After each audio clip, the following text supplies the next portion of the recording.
Welcome back, and in case you're just joining us, the Director General of the Bureau of Public Procurement, Engineer Emeka Ezeh, is our guest on Question Time. What is the approval threshold for the BPP for a contract to be executed or for it not to get the no objection certificate of the BPP? Yes, all contracts in the general terminology must pass through due process in general terms, because you must follow all the guidelines we have issued in the award of contract, irrespective of the amount. However, what you mean by due process certification is our no objection, if I understand you well. It's not every contract that requires our no objection before you award the contract. For goods and services, goods, I mean off-the-shelf items that can be supply items, services, advisory services, any project costing less than 100 million does not require the agencies to come to us. It will just mean that you advertise, you follow the process, you make recommendation, you go to a tender board, your tender board considers it, and if they're okay, they approve, and then you award.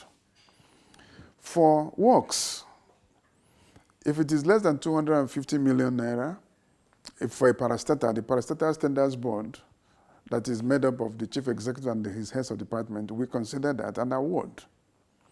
When it is for the ministry, anything less than 1 billion naira will be considered and approved by the ministry's tenders board that is made of the permanent secretary and his heads of department. When that is over 1 billion naira now, it will now come to due process office, as you call us. You come to the bureau for us to go through, come and convince ourselves that everything is okay, and then we issue certificate of no objection to contract award. And so when you have that certificate, two things could happen. You can go to the president, you can go to Federal Executive Council, or you can go to the tenders board. The existing circular says you go to Federal Executive Council for authorization. But there are certain procurements that are security related that don't have to come. It goes to the president. The president can decide to withhold approval or approve. Then the person goes out and then awards. How would you react to the reports of ministers interfering in the procurement process and thereby compelling or arm twisting the permanent secretary to direct a procurement officer to favor a particular contractor? No, unfortunately, Nigerians are good at throwing wide allegations and wide things, and when you ask them to come forward with facts, people will chicken out. And that's what I find very frustrating, that people make wide allegations and they say, okay, I'm ready to follow you through. Come through. If you follow the procurement process, the law has no provision for a minister, really. Part of the ill that the law was set out to cure in the first instance was to make procurement an administrative function rather than a political function. And so if you go through the Procurement Act, there is no role for a minister. The first time the minister's name was mentioned is where he said the tenders board approval should be communicated to the minister for implementation. Section 20 of the Act makes the accounting officer personally liable in person for any act of omission or commission, whether or not he delegated the function. So there is nowhere a minister has a role to play in procurement, really. The approving authority is the tenders board, not the minister. So how do you react to all these allegations making the headlines that ministers stole several billions of naira? That none has been involved with procurement. There's no allegation of stealing through procurement. There may be in other soft targets, but not procurement. You can't make money in procurement. It's not possible. Now let's look at the BPP as an institution. Do you think this institution needs to be strengthened? Obviously. Obviously. Every institution in life needs to be strengthened from time to time. And especially, the greatest strength we need is political support. Because obviously, we need that more than anything else to succeed. How independent is the BPP? Excellently. Because I must tell you that the Bureau is an envy of most agencies because we're about the most independent body. Because we have been lucky to be under the president. And you can't come and tell me give me instruction because I know I have the protection of the president. If it is against the law, I won't do it. And you can't blackmail me, you can't threaten me.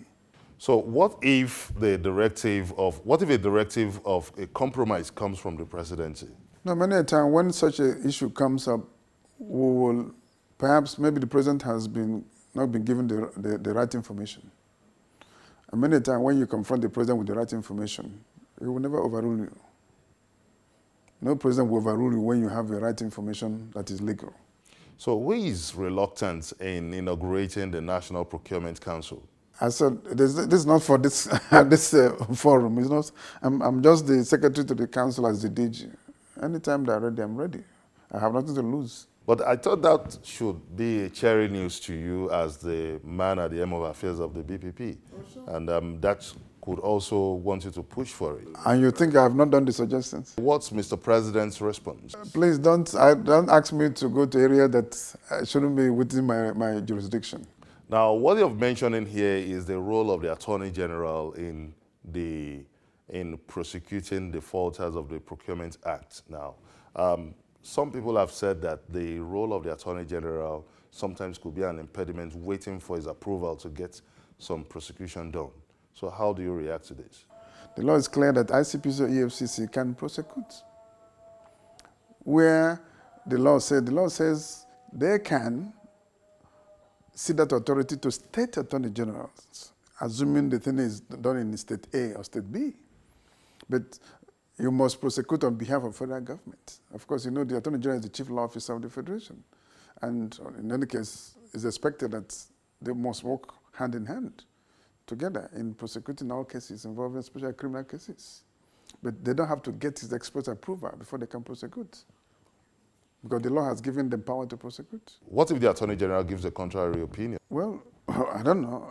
If the Attorney General interferes, he must have reason for interfering. But many a time he has never interfered. No Attorney General has ever interfered anyway, to my knowledge. Isn't it possible for the Attorney General to have a vested interest?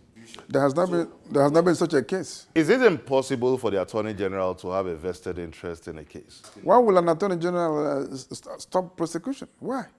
What does it stand to gain?